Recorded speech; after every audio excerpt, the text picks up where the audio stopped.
Hello, hello mga Mars! Today is Saturday at magugulay ako ngayon. At dahil nga may isda pa akong natira, naisipan ko namang gataan na lang siya at lagyan ng talbos na kamote at iba pang gulay na makikita ko dito sa aming likuran. Kung kailan ko pa lang to natanim, so kaunti pa naman yung mga sanga-sanga niya, pero kailangan nating siyang putulin para dumami. Nag-uulan-ulan nga dito sa amin, so medyo lumago na sila. At sasakto lang naman to sa akin kasi ako lang din naman ang kakain. At heto na nga at pinagtatalbusan ko na yung mga gulay dito. Meron din dito ang kaunting alugbati na tinanim ko rin yung nang nakaraan. Siguro nakaraang buwan. Hindi na siya umaakyat kasi pinuputulan ko siya agad at ginugulay. So ganyan lang siya kababa. Pero madahon naman siya. At thanks God nga, it's Saturday para magawa ko ng mga labahan ko, mga tutupiin ko. Dahil kung may pasok ay hindi ko na naman tumaasikaso. So dalawang hamper yung tutupiin ko mamaya. At paunti-untiin ko lang kasi nga napagod din ako kahapon sa paglalaba. Dahil nga walang pasok si kuya nung kahapon, Friday, naisipan ko naman maglaba. So yung mga tutupiin ko, ngayon ko tutupiin pagkatapos ng tanghalian. Para naman bukas Sunday ay wala akong masyadong gagawin. Magpapahinga na lang ako ng kaunti. Dahil pasukan na naman ulit. Talaga namang all around tayo dito sa bahay kasi nga full time na tayo ngayon. At wala na siguro lugar para bumalik pa sa abroad at magtrabaho. Kasi nga hindi naman ako papayagan na aming the day para bumalik doon. At gusto niya ako na lang mag-asikaso sa mga bata. Pero sana 'di ba mas maganda yung may sarili kang income at the same time nakakatulong ka pa. Pero nga heto't maliliit pala mga junakis ko at meron na namang dadagdag, so wala na talaga chance para bumalik pa ng Hong Kong mga Mars. Pero kung ako lang sana gusto kong bumalik at magtrabaho. Anyways, tapusin na natin to ang pagtatalbo sa ating mga gulay. Ito't inaisa-isa ko ng talugbati, mga dahon talaga lang yung kinukuha ko. Hindi na talaga siya nagbabagay kasi talagang sinusunod ko. Nasarapan kasi ako kumain itong alugbati mga Mars. So ito na. At manguha na tayo ng malunggay. At heto na nga ang ating talbos na kamote. Merong alugbati at etong malunggay. So itong malunggay namin mga Mars ay marami na ring mga sanga-sanga. Dahil nga tinatalbos. At eto buti na lang at may nyog na dinala sa amin.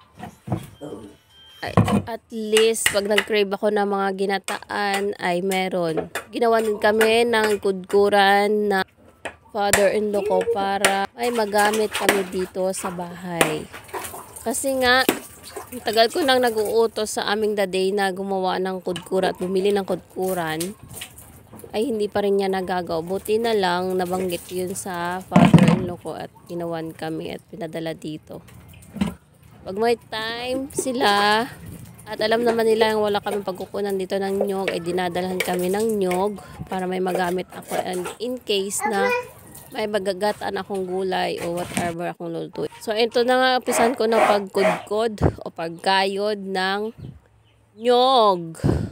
O diba, at least diba, nung maliliit pa lang kami ay gusto kong nood sa aking papa noon at nakasakay sa likod ng kudkuran at nagkakayod ng niyog. So ngayon, at syempre noon ay tinatry ko din magkudkod ng niyog, kaya ayan, kahit papano marunong ko magkudkod or magkayod ng niyog panggata. So pero kakangalay siya, pero worth it man naman pag natapos mo na dahil meron ka na talagang instant kata na made by yours truly.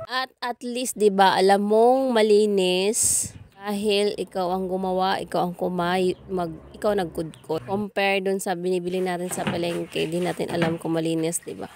O hindi. Kaya kahit paano mas maganda din na sa bahay na lang kung hindi ka rin naman masyadong busy.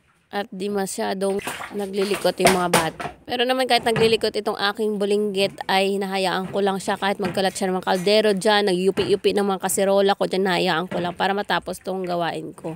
So ito na nga at inumpisa na nating katasin yung ating nyog. Ito lang guys yung gagataan ko. Sabi ko mga Mars. Ilang peraso lang. Tsaka importante yung aking gulay. Ako lang naman din kakain. Ako lang naman ang kakain. Ilang peraso lang din naman kasi ang yung dalawang bata. Ito yung gulay si Kuya natin. Di man kumakain ng ginataan yan. Siguro si Baby. Peraso lang siguro yung gagataan ko para may lasa ng So yan, magluluto na tayo. So, ito magpainit na tayo ng kasirola. At dito tayo magluluto. Ayan. Isa ko lang siya muna sa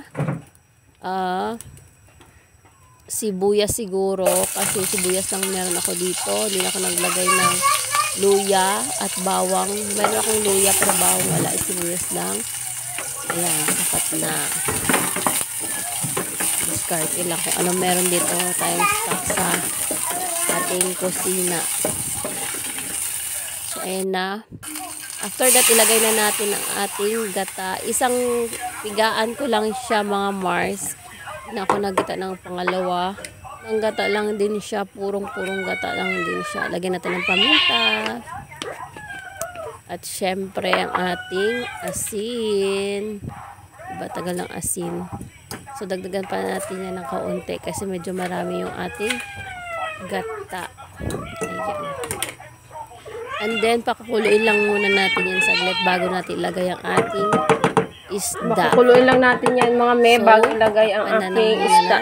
So, at antayin natin kumulo ang ating gata.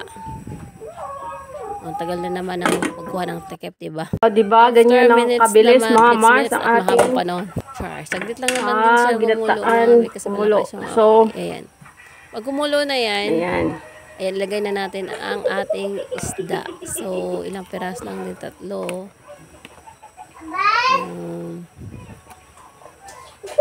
Ayan. 4 na peraso lang nilalagay ko. 1 peraso lang yung nilalagay ko. Ako lang din naman kakain. At si Polly at yung aso namin. Takpan natin ulit. Ayan, takpan natin ulit. Pakuluin. Bilis lang naman natin ang ating gulay na. So, ilagay na natin ang ating mga gulay. Sabay-sabay na, malunggay, talbos ng kamote, at daming gulay. May, dito, logbate. So, sabay-sabay na natin lagay. Satsami. Ayan, daming gulay. Gulay lang talaga kainin ko. Pakuluin natin ulit hanggang sa maluto yung ating gulay at kumatas. Diba? Hindi may ulam na tayo. At ayan na mga Mars, luto ng ating gulay na may kaunting isda. So, ready to eat na tayo. Isda. So, pwede na tayong kumain yan. Diba, madilim kasi brown out dito sa amin. Ayan. At heto na mga Mars, ang simpleng ulam ko ngayon, isda lang at gulay. Ayan. Yan lang kakain ko ngayon. Thank you Mars for watch. God bless sa ating lahat. Have a good day. Bye.